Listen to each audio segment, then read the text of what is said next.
ভারতের পশ্চিমবঙ্গ রাজ্যের একটি কোম্পানির সঙ্গে ২ কোটি ১০ লাখ মার্কিন ডলার মূল্যের এক চুক্তি বাতিল করেছে বাংলাদেশ।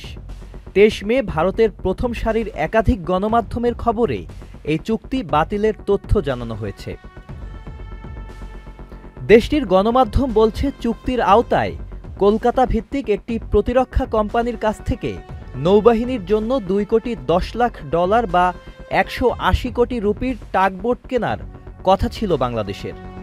তবে ভারত তাদের স্থলবন্দর দিয়ে বাংলাদেশের তৈরি পোশাকসহ বিভিন্ন পরিবহনে নিষেধাজ্ঞা দেয়।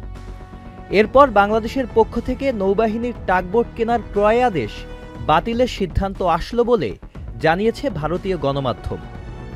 প্রতিবেদনে বলা হয়েছে, প্রধান উপদেষ্টা ডক্টর মোহাম্মদ ইউনুস ভারতের উত্তর পূর্বাঞ্চলীয় সেভেন সিস্টার্সকে স্থলবেষ্টিত হিসেবে আখ্যা দিয়ে এবং এই অঞ্চলের সমুদ্রের একমাত্র অভিভাবক হিসেবে বাংলাদেশকে অভিহিত করেছিলেন। একই সঙ্গে চীনকে এই অঞ্চল ব্যবহার করে ব্যবসা সম্প্রসারণের প্রস্তাব দেয়ায় ভারত সরকার তাদের স্থলবন্দর দিয়ে বাংলাদেশের পণ্য পরিবহনে নিষেধাজ্ঞা দিয়েছে। দেশটির প্রভাবশালী গণমাধ্যম ইন্ডিয়া টুডে বলছে, বাংলাদেশ সরকার Kolkata Garden Reach Shipbuilders and Engineers লিমিটেডের সঙ্গে ১৮০ কোটি রুপির চুক্তি বাতিল করেছে।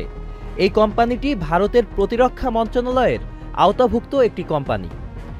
এনডিটিভির তথ্য অনুযায়ী কোম্পানিটি জাহাজ তৈরি ও রক্ষণাবেক্ষণ করে।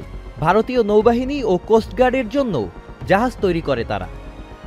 ইটিভির তথ্য অনুযায়ী ৮ বছরে বাংলাদেশকে লাইন অফ ক্রেডিটের আওতায় $৮ বিলিয়ন দিয়েছে ভারত।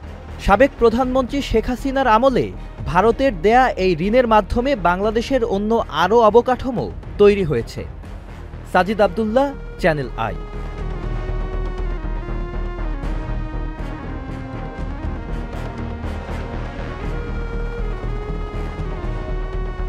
ওয়ালটন আবারও মিলিনিয়ার অফারে ওয়ালটন ফ্রিজ কিনে আপনিও হয়ে যেতে পারেন মিলিয়নিয়ার।